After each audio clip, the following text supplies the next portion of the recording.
les oies forment un véritable mur. Impossible d'en viser une en particulier.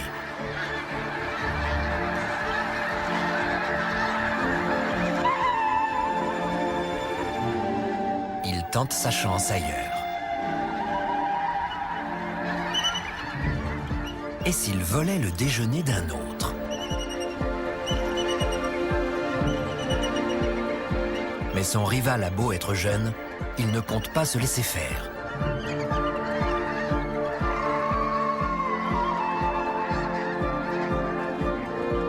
Pour les prédateurs en herbe, ces rassemblements sont l'occasion rêvée d'exercer leur talent.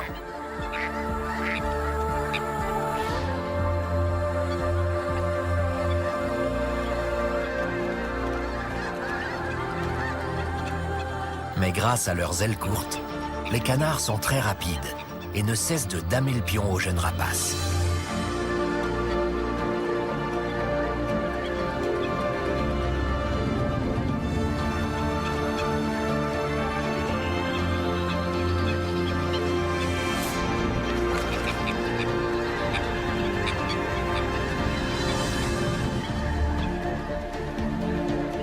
L'adulte décide de lui donner une petite leçon.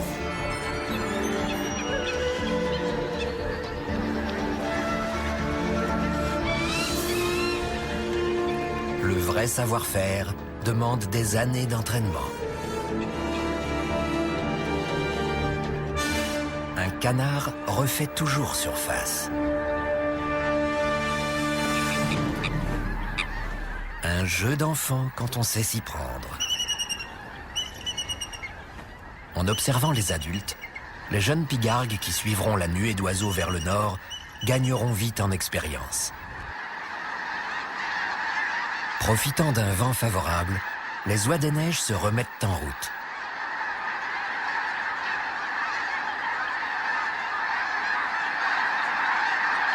Elles rejoignent les 5 milliards d'oiseaux qui envahissent l'Amérique du Nord au printemps.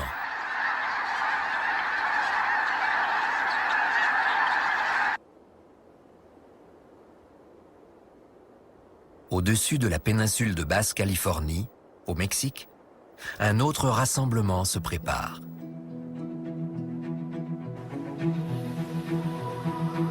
Une colonie de pélicans bruns est attirée par les bancs d'anchois qui migrent dans la région à cette période de l'année.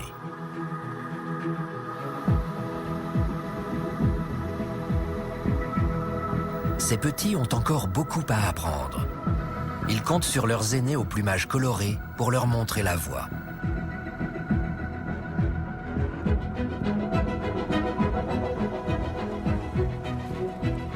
Les jeunes pélicans sont attentifs. Ils veulent tirer le meilleur parti de l'expérience et de la sagesse des adultes.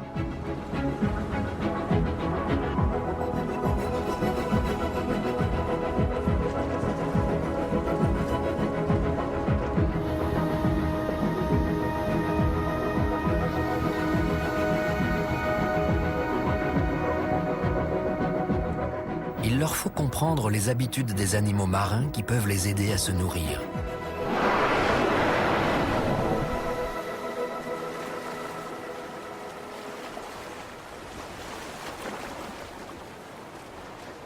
Ces baleines à bosse ont parcouru 4000 km depuis l'Arctique pour se reproduire ici.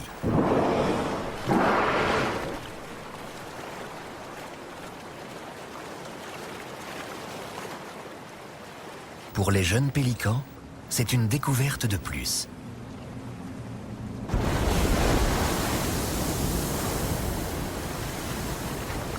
Les baleines annoncent leur arrivée par des grands sauts hors de l'eau.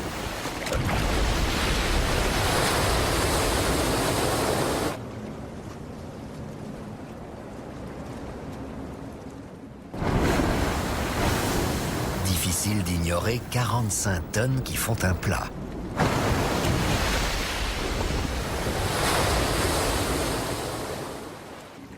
D'habitude, les pélicans trouvent de quoi manger en suivant les baleines.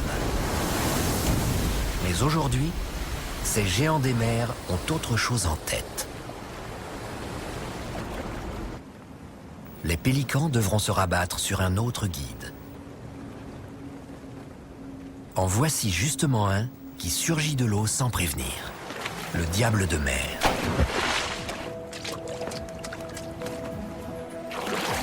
Une créature qui aurait sûrement aimé être un oiseau.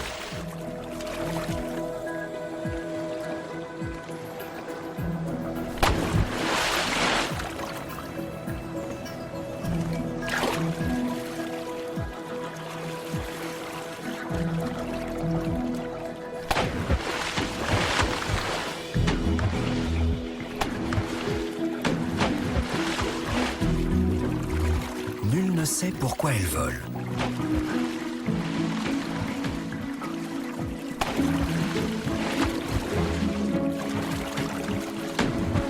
D'après certains, c'est pour se débarrasser des parasites.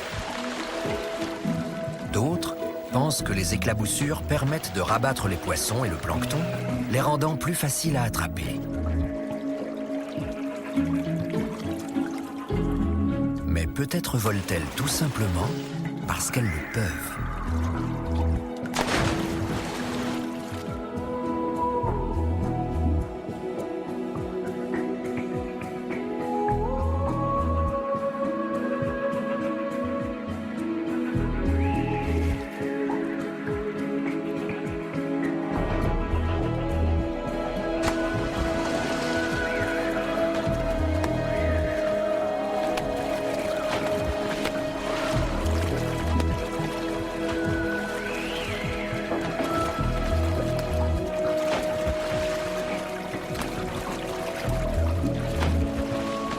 En général, lorsque la pêche est bonne pour les raies, elle l'est aussi pour les pélicans.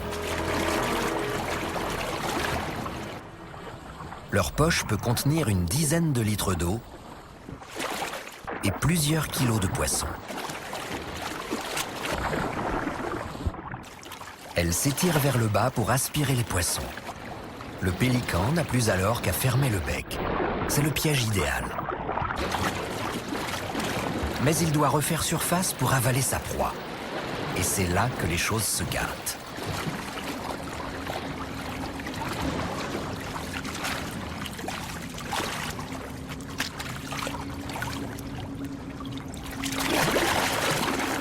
La nourriture. Voilà ce qui motive les oiseaux à changer de région, même ceux qui migrent pour se reproduire. En France, la famille de Grus-Cendré survole la vallée de la Loire.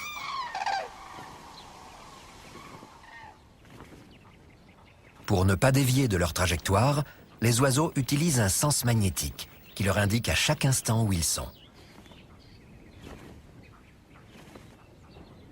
Ils se servent également du soleil comme boussole et prennent même en compte son changement de position dans le ciel.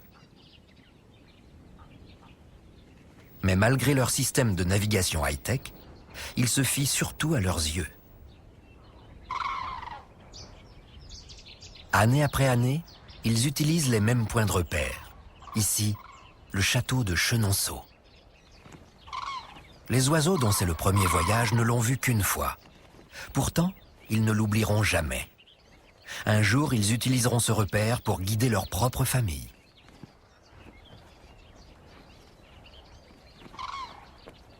Jusqu'à 50 000 grues peuvent traverser la vallée de la Loire en une seule journée.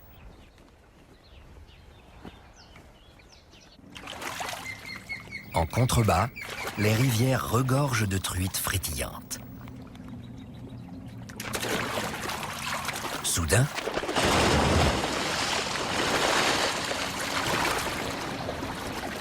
un balbuzard avait repéré sa proie du ciel. Mais elle s'échappe, in extremis.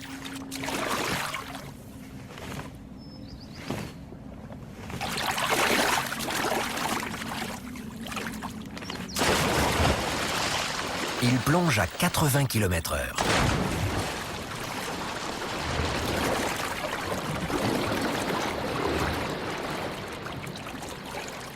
Trempé, il doit se sécher les plumes s'il veut pouvoir s'envoler de nouveau.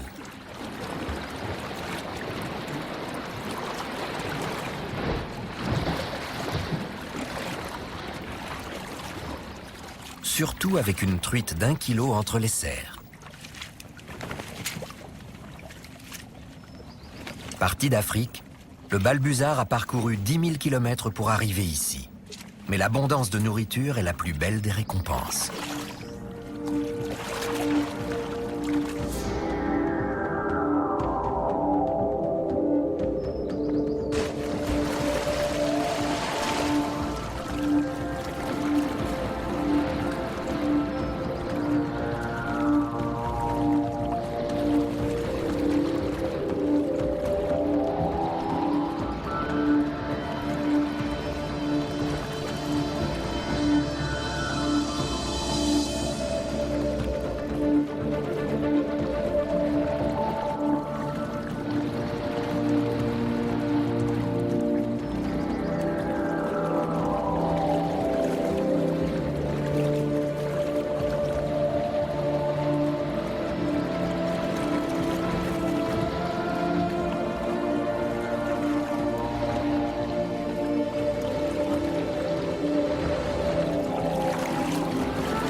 Aux États-Unis, les oies des neiges ont parcouru plus de 1500 km sans s'arrêter. La fatigue commence à se faire sentir.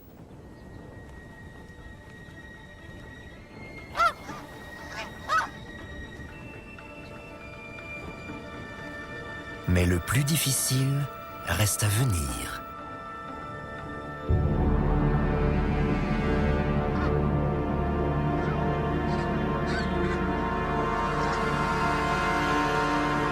Monument Valley, dans l'Arizona.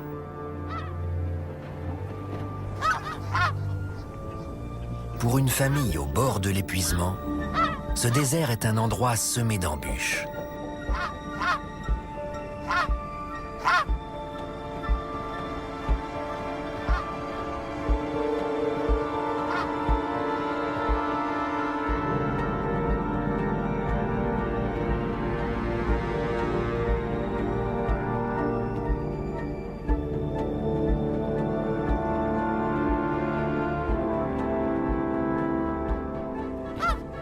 La vallée est tout ce qui reste d'un ancien fond marin, mais on n'y trouve plus une goutte d'eau depuis bien longtemps.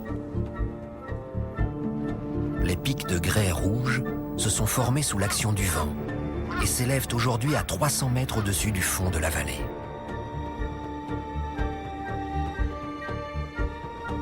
Pour les oiseaux migrateurs, ce paysage grandiose n'offre pas la moindre source de réconfort.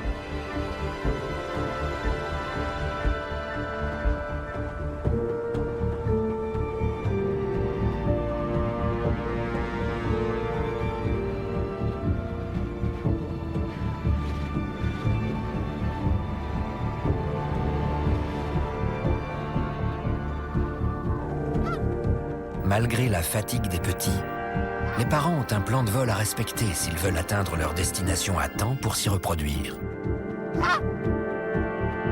Alors ils poursuivent leur chemin. Pas question de s'arrêter en route.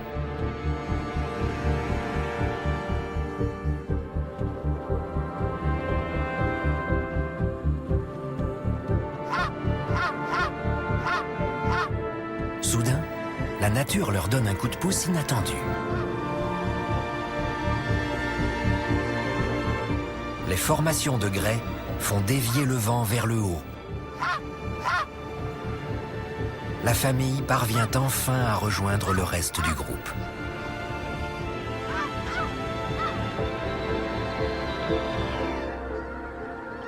Mais il reste encore 1500 km à parcourir.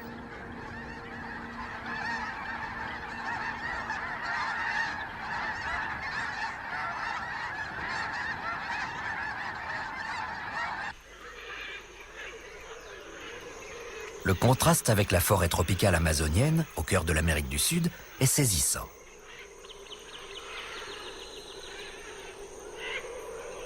Ici aussi, les oiseaux migrent au fil des saisons.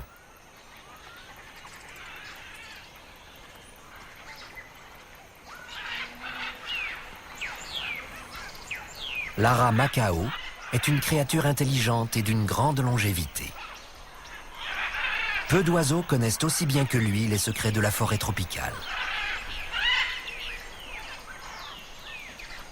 Mais il a un problème. Durant la saison sèche, les fruits se font rares et les autres aliments qu'ils ingurgitent contiennent souvent des poisons. Il doit trouver un remède aux indigestions que provoque ce régime déséquilibré.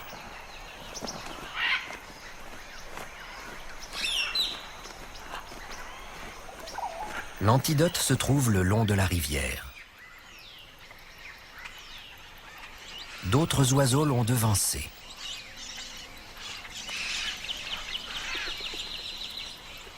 Des dizaines d'amazones poudrées cherchent également à soulager leurs symptômes.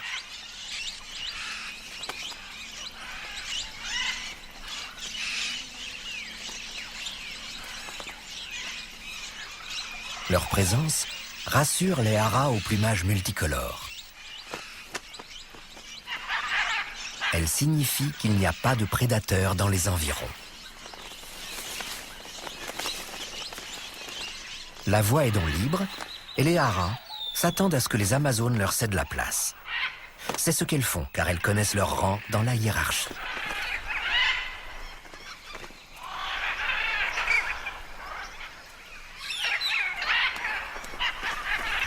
Et les haras n'ont plus qu'à se quereller entre eux. Comme les amazones, ils ne sont là que pour une chose: la boue.